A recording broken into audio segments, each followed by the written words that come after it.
اب یہ خطبہ جو ہے امام کا، اس کے بارے میں بھی بتا دوں کہ بڑے خطبے جو ہیں مشہور ترین وہ تو 7 عدد ہیں، ویسے ہزاروں خطبے ہر امام نے خطبے دیے ہیں، اور پورے نہج البلاغہ مولا کی، سیف کاملہ اور سارے اماموں کے خطبے موجود، لیکن یہ وہ بڑے خطبے ہیں عظیم الشان۔ پہلا خطبہ غدیر خم کا، دوسرا خطبہ شہزادی کونین کا دربار خلافت میں، جس سے خطبہ الامہ کہتے ہیں، خطبہ فدق بھی کہتے ہیں۔ تیسرا خطبہ بڑا خطبہ، خطبہ شقشقیہ، مولا علی کا خطبہ۔ اس کے بعد مدائن کے میدان میں امام حسن کا خطبہ۔ اس کے بعد پھر خطبہ ہے امام حسین السلام کا، ایک خطبہ جب آپ نکل رہے ہیں کربلا کے لیے تب ہے، اور ایک بڑا خطبہ کربلا میں ہے۔ اس کے بعد پھر شہزادی زینب کبریٰ کا خطبہ ہے دربار شام میں، اور دربار شام میں ہی یہ سید سجاد کا خطبہ۔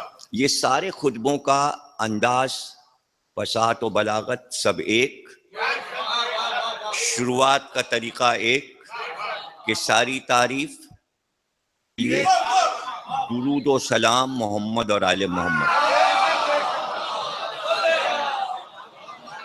سارے خطبے اسی طرح شروع ہوتے ہیں۔ پھر اس کے بعد ہر خطبے میں پہلے توحید سمجھائی گئی ہے، پھر نبوت سمجھائی گئی، پھر امامت، اور پھر ولایت سمجھائی گئی۔ تو اب یہ خطبہ، ہر خطبہ اپنے جگہ پر ضرورت کے تحت قدرت نے رکھوایا ہے۔ غدیر کا خطبہ اس میدان میں ضروری تھا، علی کا خطبہ مسجد کوفہ میں ضروری تھا، دربار خلافت میں فدق کا خطبہ انتہائی ضروری تھا، اور سب میں دین سمجھائے گا کہ دین کیا ہے، دین کسے کہتے ہیں، اسلام کا اصل مفہوم کیا ہے، معنی کیا ہے۔ اب یہاں اس خطبے کی ضرورت اس لیے پڑی ہے، اور اللہ چاہتا ہے کہ یہاں پر معصوم کی زبان سے یہ خطبہ ادا ہو، اس لیے کہ یہ سب جاہل رکھے گئے ہیں، جان بوجھ کے شام والوں کو جاہل بنایا گیا، اور ان کو یہ نہیں بتایا گیا کہ کس سے جنگ ہوئی ہے اور کون سے قیدی آ رہے ہیں۔ ان کو یہ سب نہیں بتایا گیا، انہیں بتایا گیا کہ باغی لوگ تھے اور بغاوت کی تھی، اور ان کی بغاوت کچلی گئی ہے، اور ان کے جو باقیات ہیں انہیں گرفتار کیا جائے، یہ سب بتایا گیا تھا۔ کچھ بھی نہیں بتایا گیا تھا کہ اصل حقیقت کیا ہے۔ اس لیے ضروری تھا کہ امام نے فرمایا کہ خطیب بیٹھ گیا ممبر پہ، اور اس نے جو کہ طریقہ تھا بنی امیہ کے یہاں کا، وہ جو طریقہ کار تھا، امام نے سنا اس کو اور ڈانٹا اس کو، خطیب کو، کہ چند سکوں کے لیے تو اپنا دین بیچ رہا ہے، تو نے اپنے دین کو بیچا ہے، اور جو کچھ تو نے کہا ہے یہ حقیقت دین نہیں ہے۔ اور اس کے بعد یزید سے کہا کہ میں چاہتا ہوں کہ میں بتاؤں، میں جاؤں اس پہ ممبر پہ، تو حاکم نے اجازت نہیں دی، کا ہماری طرف سے اجازت نہیں۔ لیکن بیٹا، جو ایک بیٹا اس کا ایسا تھا کہ جس کے دل میں محبت علی آ چکی، اس کے استاد نے اس کو کچھ سکھا دیا اور بتا دیا تھا، تو علم اس کے دل میں آ گیا تھا۔ تو اس نے کہا کہ ایک قیدی ہے، اس کو جانے دیں، یہ کیا کرے گا، بولنے دیں۔ تو اس نے کہا نہیں، تجھے نہیں معلوم، جب یہ بولنا شروع کریں گے تو تیرے باپ کی حکومت کی اینٹ سے اینٹ بن جائے گی۔ یہ سارا محل جو ہے، یہ پورا محل لرزنے لگے گا۔ لیکن مجبوری ہو گئی کہ مجمع چلانے لگا۔ مجمع نے کہا، حاکم سے کہا کہ جانے دے اس کو ممبر، اور ہم سننا چاہتے ہیں کہ یہ کیا کہنا کیا چاہتا ہے، ہم کو سننے دے، مجبوری تھی۔ اور پھر جب آپ قریب آئے ممبر کے تو آپ نے کہا کہ اجازت ہے کہ میں لکڑی کے ڈھیر پہ بیٹھ جاؤں؟ آپ نے اسے ممبر نہیں کہا، بتا دیا کہ ہر جگہ اس ڈیزائن کا اگر رکھا ہو تو وہ ممبر۔ اب جو ذکر میں کرنے جا رہا ہوں وہ ذکر ممبر کو ممبر بنائے گا، اس لیے کہ پہلا ممبر جو بنا ہے میدان میں وہ ولایت علی کا ممبر بنا ہے۔ تو غدیر کا ممبر یہ بتاتا رہے گا کہ ممبر ہوتا ہی ذکر علی کے لیے ہے، ذکر علی کے لیے۔ اور میں نے جتنے خطبے آپ کو بتائے ہیں ان سب میں ذکر علی اور ولایت علی، سب ولایت علی کے خطبے، تو یہ بھی ولایت علی پہ خطبہ ہے۔ اور پھر آپ نے ظاہر ہے کہ جس شان سے خطبے کو شروع کیا، اور ہمارے تمام معصومین کا انداز رہا ہے کہ انہوں نے کبھی یہ نہیں کہا اے مسلمانوں، بلکہ ایھا الناس، اے انسانوں۔ غدیر کا خطبہ بھی اے انسانوں، یعنی کائنات میں آواز جا رہی ہے، سب کو پکارا جا رہا ہے۔ تو امام جو خطبہ دے رہے ہیں وہ شام میں بیٹھے ہوئے لوگوں کے لیے نہیں ہے، درباریوں کے لیے نہیں ہے، بلکہ یہ آواز جا رہی ہے۔ اور یہ ایک منشور ہے کہ دنیا میں جہاں بھی کوئی اگر انسانیت کا قانون بنانا چاہے تو سید سجاد کا خطبہ ضرور پڑھے۔ اور اس کے دو حصے ہیں، پہلے حصے میں فضائل ہیں اور دوسرے حصے میں مصائب ہیں۔ چونکہ آج جشن ہے اس لیے میں صرف فضائل کے حصے کے کچھ حصے پڑھوں گا، سارے نہیں پڑھ پاؤں گا میں، اس لیے کہ تب تک میں تھک جاؤں گا اور تقریر بھی پوری ہو جائے گی۔ اے لوگوں، جو مجھے پہچانتا ہے بس وہ تو پہچانتا ہی ہے، اور جو مجھے نہیں پہچانتا تو میں اس کو اپنے حسب اور نسب سے باخبر کر دوں۔ اب کوئی اور ہو تو وہ اپنا شجرہ پڑھے، اپنے باپ دادا کا نام بتا دے۔ دیکھیے کہ حسب اور نسب کیسے بتایا جا رہا ہے، اور اس سے پتہ چلے گا کہ آل محمد کا حسب اور نسب ہے کیا۔ اور ایسا حسب اور نسب تاریخ اسلام میں کسی کا ہو ہی نہیں سکتا سوا آل محمد کے۔ اب دیکھیے امام فرماتے ہیں اپنا حسب، میں مکہ و منا کا بیٹا ہوں۔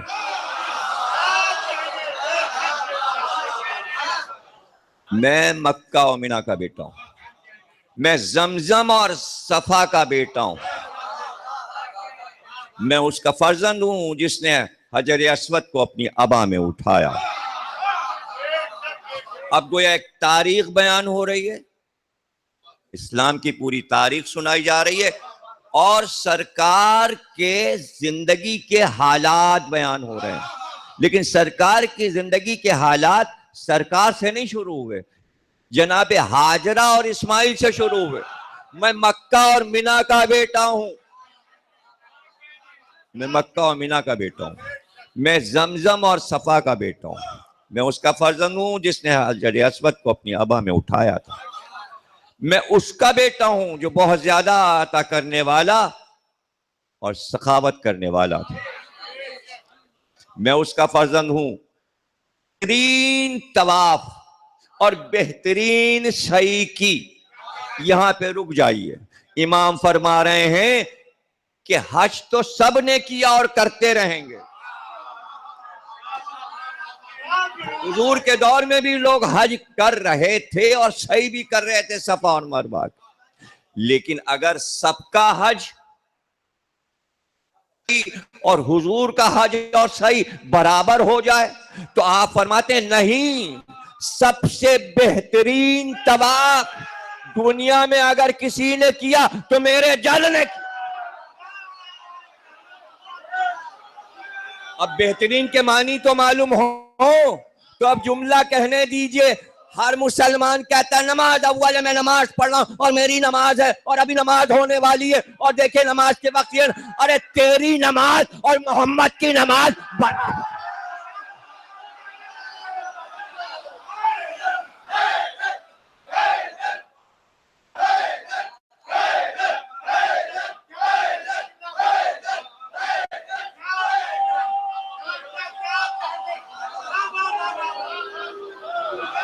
یاد رکھیے گا نہ کسی کی نماز محمد اور آل محمد کی نماز کے برابر ہے, نہ کسی کا روزہ محمد اور آل محمد کے روزے کے برابر ہے, نہ کسی کا حج محمد اور آل محمد کے حج کے برابر, اور نہ کسی کی زکات جو رکوع میں دی.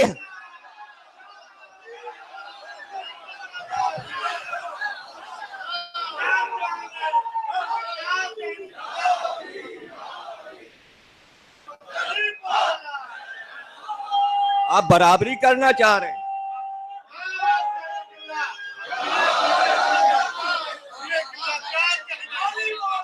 میں اس کا بیٹا ہوں جس نے بہترین حج کیا اور بہترین تلبیہ کہا, اللہم لبیک اللہم لبیک. اب یہ جملہ سمجھانے کے لیے صدیاں چاہیے اور سب کے سمجھ میں نہیں آئے گا. صرف جو ذہانت کے نقطہ عروج پہ ہوگا وہی سمجھے گا میں کیا کہنے جا رہا ہوں. میں اس کا بیٹا ہوں جس نے بہترین حج کیا, سرکار دو عالم جس نے بہترین حج کیا, گویا ایک کیا. نہیں سمجھے؟ سرکار نے زندگی میں ایک حج کیا ہے اور وہ ہے غدیر خم والا.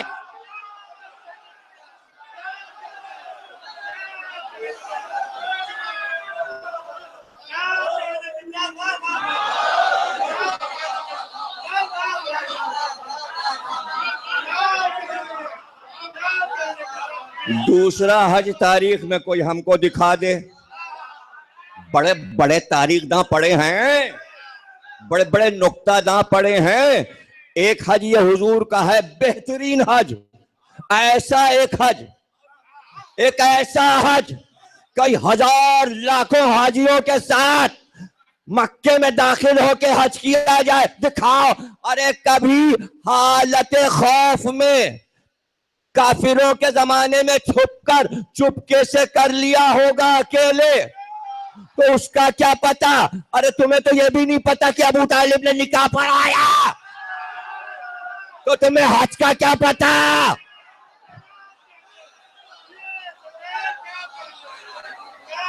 لکھو گے کہاں سے,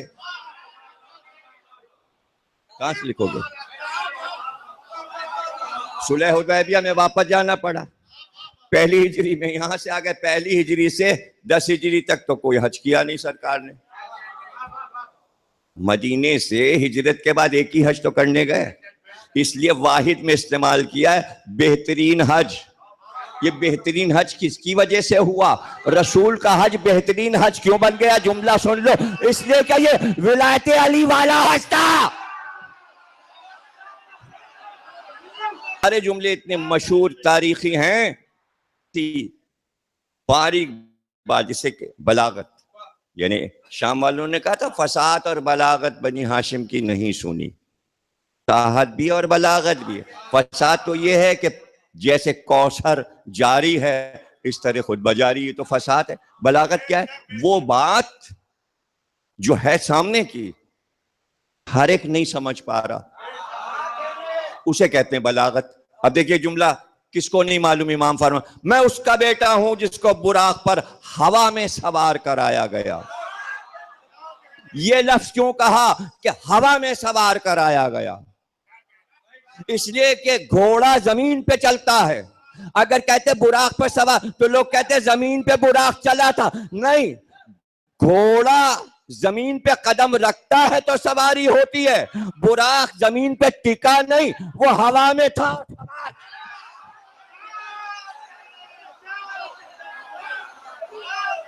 ہوا میں معلق تھا. اس کے معنی ہے کہ سرکار کو جبریل سے یہ کہنا چاہیے براق کو زمین پہ لاؤ تو تبھی تو بیٹھوں. نہیں، یہ تو پستی ہوتی کہ سواری کو نیچے لایا گیا، حضور کو بلندی پہ لے جایا گیا ہوا میں، اور ہوا میں سوار کیا.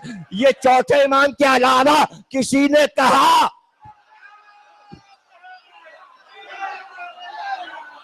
براق کا تو بڑا ذکر ہے، براق کا تو بڑا ذکر ہے. تاریخ میں کسی نے کہا ہوا میں سوار کرایا گیا. میں اس کا فرزند ہوں جس کو رات کے وقت مسجد الحرام سے مسجد الاقصی لے جایا گیا. اقصی دور والی مسجد، یعنی پہلے خانہ کعبہ اور وہاں سے سفر شروع ہوا، اور پھر اس کے بعد دور والی مسجد، اور پھر دور والی مسجد، اور پھر دور والی. اب یہ اقصی کہیں پہ ختم نہیں ہوگا، دور، بہت دور دور دور دور، اتنا دور اتنا دور. بھائی میں فرض کیجئے کہ میں آ رہا ہوں لاہور سے، تو میں کہوں کہ بھائی میں آ رہا ہوں حیدر بھائی، میں آ رہا ہوں آپ سے ملنے. میں دور سے آ رہا ہوں، میں لاہور سے آ رہا ہوں، میں دور سے آ رہا ہوں. دوری ختم ہو رہی، میں دور سے آ رہا ہوں. ابھی تو اس کے اپوزٹ کیا ہے؟ یعنی میں حیدر بھائی سے قریب ہو رہا ہوں. کچھ بھی نہیں سمجھیا. ادھر سے دور تھا، ادھر سے دور تھا، اور ادھر سے آواز آ رہی تھی اور قریب آؤ، اور قریب آؤ. ثم دنا فتدلی فکان قاب قوسین او ادنی. اور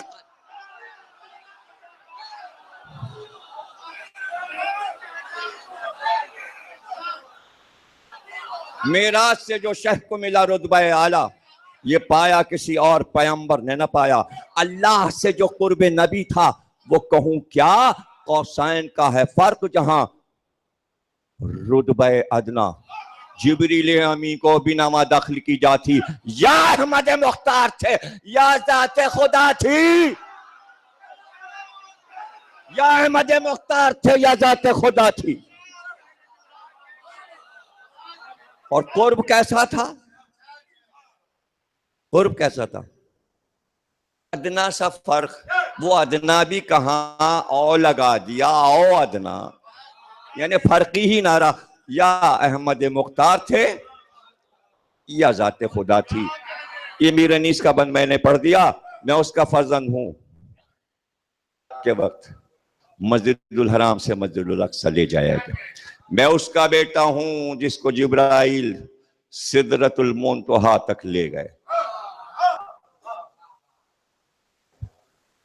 جبریل لے گئے. سدرہ بیری کا درخت، وہ حد، اس کائنات کی وہ حد کہ جو اس کائنات کی حد پہ ختم ہو جائے، یعنی جہاں اس کائنات میں اس کائنات کی انتہا ہو جائے، وہی انتہا جبریل کی ہے.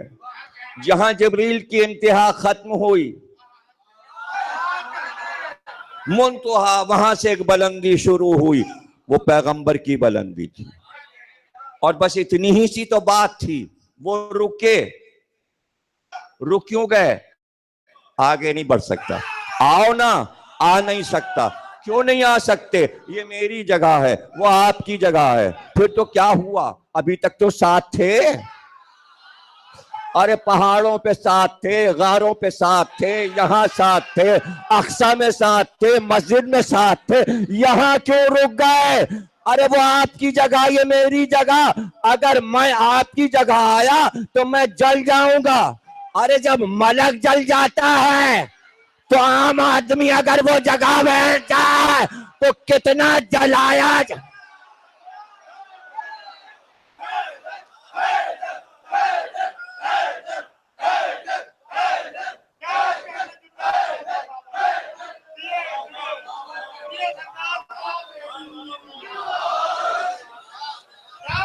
اب دیکھیے نوشہری تو علی کے نوشہری مشہور ہیں، مشہور ہیں. آج تک کسی نے یہ نہیں مشہور کیا کہ امام مہدی کے بھی نوشہری ہوتے ہیں.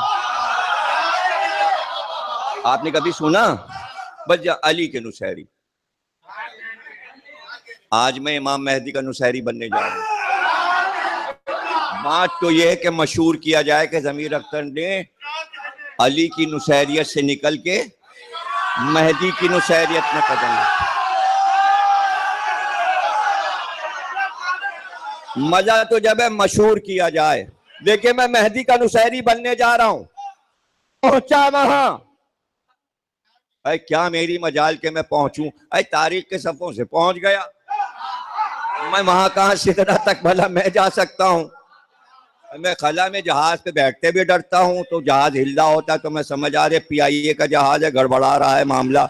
اللہ ہی خیر کرے کہ پہنچا دے جناب. ہاں بس دعائیں مانگتے رہتے. تو وہاں کون جائے گا؟ سدرۃ المنتہی. لیکن تاریخ میں تو میں پوچھ سکتا ہوں نا. اب جو میں نے دیکھا تاریخ میں تو سرکار روانہ ہو گئے, ایک اور سواری آئی, وہاں سے براق واپس ہوا. اس لیے کہ اب براق میں وہ تیزی نہیں تھی. براق کا لفظ بنا ہے برق سے, اس لیے کہ بجلی جتنی تیز چلتی ہے وہ اتنی تیز چل رہا تھا. لیکن اس سے تیز سواری چاہیے تھی, اس لیے کہ اب جو دنیا شروع ہو رہی تھی وہاں رفتار بہت تیز ہے. اس خلا سے زیادہ رفتار وہاں ہے. تو جیسے ہی براق کو ہٹایا گیا اب آیا رف رف. اب رف رف کو پلٹو تو وہ جاتا ہے فر فر فر. رف رف. اب دوسری سواری آئی, اس پہ سرکار سوار ہوئے اور رف رف لے کر چلا سرکار کو. فر فر چلا. جبریل یہاں کھڑے رہ گئے. تو تاریخ سے میں نے پوچھا ہے جبریل امی اب آپ یہاں کیوں کھڑے ہیں؟ 12 بج گئے, قائم سے ڈر لگ رہا ہے تقریر ختم کر دوں. ابھی تو خطبے کے 5 ہی جملے ہوئے ہیں. تو ابھی جو نقی کرنے والے ہیں جلسہ اس میں یہ خطبہ پڑھیں. ہاں پڑھیں گے, اس میں سنیے گا, اس میں ہے نا. 12 بج گئے. اچھا تو بھائی آپ تیار ہیں نکتہ سننے کے لیے؟ بھائی سن لیجئے, کہاں سنیے گا اور یاد رکھیے گا اور پھر کہیے گا کہ مہدی کے نصیری ہو گئے ضمیر اختر.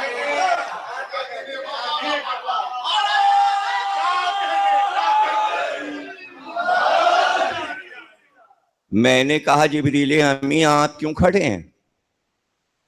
کہا ہٹ نہیں سکتا, جا نہیں سکتا. اور جاؤں بھی تو کہاں جاؤں؟ اب کوئی کام ہی نہیں ہے, ایک ہی تو کام بتایا گیا تھا, جاؤ اور لاؤ. اب یہاں پہ میرا کام ختم ہو گیا, وہ آگے نکل گیا, میں رہ گیا. میں نے پوچھا آپ کیوں کھڑے ہو؟ جاؤ نا. جاؤ نماز پڑھو, جاؤ عبادت کرو, جاؤ سجدے کرو, جو ملائکہ کا کام ہے. ارے جاؤ رکوع میں جاؤ, تسبیحات کرو. یہاں کھڑے کھڑے کیا کر رہے؟ دیوانہ ہو گیا ہے, ہٹ نہیں سکتا جب تک یہ آ نہ جائیں. یہ نہ آ جائیں کیا مطلب ہے؟ آنا ہے. میں انتظار میں ہوں, میں ان کا انتظار کر رہا ہوں. انتظار سے ہٹ تو انتظار بھی ایک عبادت ہے. فرشتہ جب نبی کا انتظار کرتا ہے تو نماز بھی چھوڑ دیتا ہے, روزہ بھی چھوڑ دے, رکوع بھی چھوڑ دے, تسبیح بھی چھوڑ, بس انتظار انتظار. تم جیو سلامت رہو. جشن کی طرح جشن کو سننا, یہ جشن ہے, مبارکباد دے لو. ہم تو ابھی سرکار کو مبارکباد دے رہے ہیں, آگے خطبہ جو ہے اس میں حضرت علی کے فضائل پڑھنا شروع کیے ہیں امام نے. سنیں گے خطبے کا دوسرا حصہ جس میں اپنے دادا کے فضائل پڑھیں, پھر آپ سنیے گا کہ خطبے کا رنگ کیا ہے. جب خطبے کا رنگ رسول پہ ایسا ہے تو آگے کیا ہوگا جب ولایت آئے گی. ابھی تو رسالت ہے, اور میں شرح کروں گا, ایک ایک جملے کی میں شرح کروں گا. میری ذمہ داری ہے, خطبہ میں پورا سناؤں گا. آج حد تک تو یہی سن لیجئے. جبریل امی کیوں کھڑے ہو؟ انتظار کر رہا ہوں. اچھا تمہارے عقیدے میں بھی انتظار ہے؟ تمہارے عقیدے میں انتظار ہے، اب یہ بتاؤ تم کس کا انتظار کر رہے ہو؟ جبریل نے کہا پتہ نہیں، محمد کا انتظار کر رہا ہوں۔ اچھا سرکار جبریل امین آپ محمد کا انتظار کر رہے ہیں، ہم بھی ایک محمد کا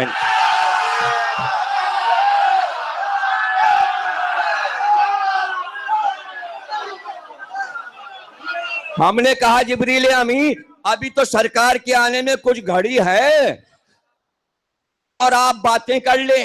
انہوں نے کہا تم ہم سے کیا بات کرو گے، ہم محمد کا انتظار کر رہے ہیں۔ ہم نے کہا ہم بھی محمد کا انتظار کر رہے ہیں۔ کہنے تو پھر ہم نے ان سے کہا وہی شکل، وہی صورت، وہی قد و قامت، وہی چہرہ، ویسے ہی زلفیں، وہی لباس، وہی ستوانات، وہی پیشانی، وہی رخسار پہ تل، گردن مبارک ویسی ہی، بازوے مبارک ویسے، کلائیاں ویسی، ہتھیلیاں ویسی، سب کچھ تو ویسا ہی۔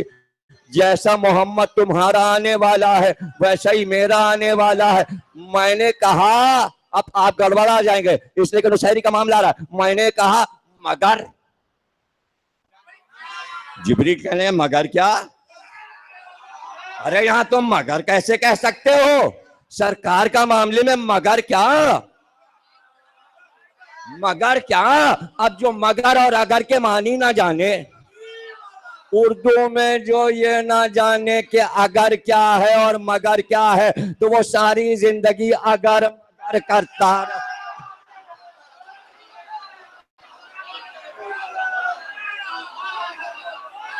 میں نے کہا جبریل مگر، جبریل کہنے یہاں پر بھی کیا مگر کی گنجائش ہے؟ میں نے کہا ہے، اس لیے ہے۔ آخری جملہ میں نے جبریل سے کہا جس محمد کا انتظار تم کر رہے ہو اس کے پشت پر یہاں مہر نبوت ہے۔ جبریل نے کہا ہے مہر نبوت ہے۔ تو میں نے کہا اور میں جس محمد کا انتظار کر رہا ہوں اس کے دوش پر یہاں مہر امامت ہے۔ جبریل نے کہا یہ بھی مانتا ہوں۔ کہا تو اب یہ بھی مان لو جبریل کہ محمد جس کا تم انتظار کر رہے ہو اس کے بازو پر جو مہر نبوت ہے وہ ولایت کے پاؤں کے نیچے آ چکی، اور مہدی کے جو ہے یہاں کوئی قدم نہیں، یہاں پر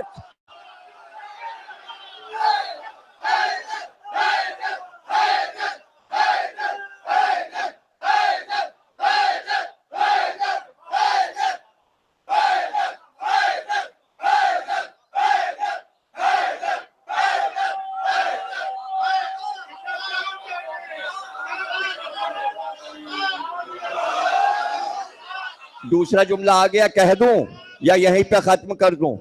دوسرا جملہ کہہ دوں تو سن لیں، مسلمان بھی سن لیں اور جو نصیریوں سے نفرت کرتے ہیں وہ بھی سن لیں، اور تمام دنیا کے مقصرین بھی سن لیں، اور شیعہ سنی سب سن لیں۔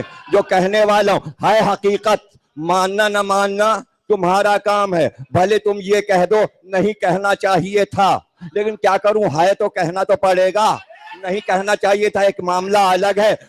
مہر نبوت پر ولایت کے قدم آ سکتے ہیں لیکن ولایت کی مہر پر کسی کے قدم نہیں آ سکتے۔ اب ولایت کو سمجھو۔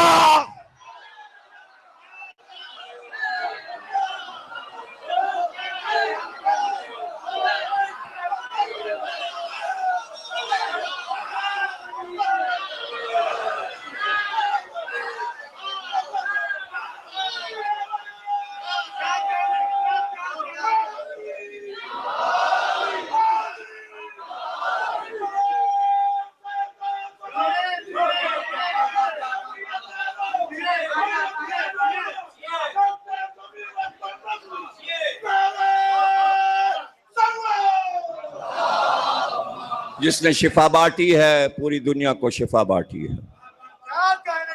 جو وارث ہے خاک شفا کا، جس نے سب سے پہلے خاک شفا اٹھائی ہے اور لا کے مدینے میں دکھائی ہے، یہ ہے شفا والی مٹی۔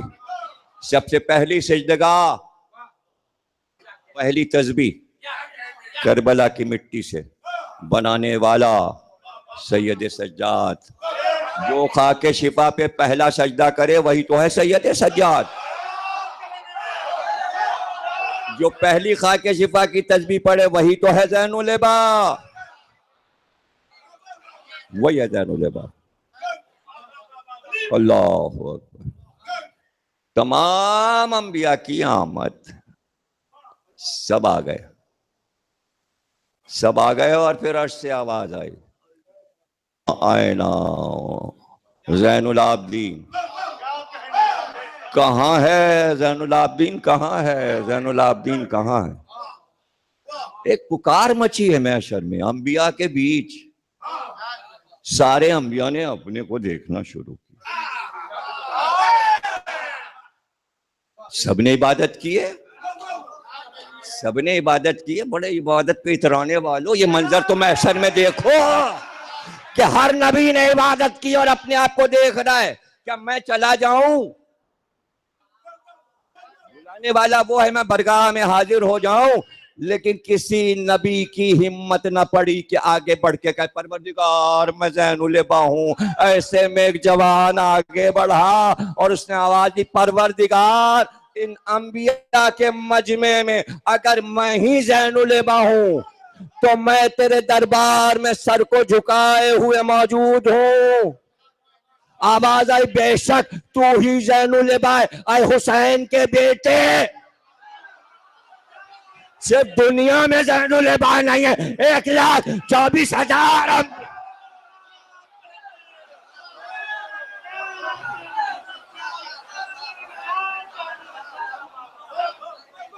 آپ سلامت رہیں، اور اسی گرامی کے صدقے میں سب کو شفا عطا ہو، گھروں میں آپ کے رحمتیں اس 1400 برس پورے ہونے پر ہر گھر میں رحمت کی بارش ہو، ذکر سید سجاد ہوتا رہے۔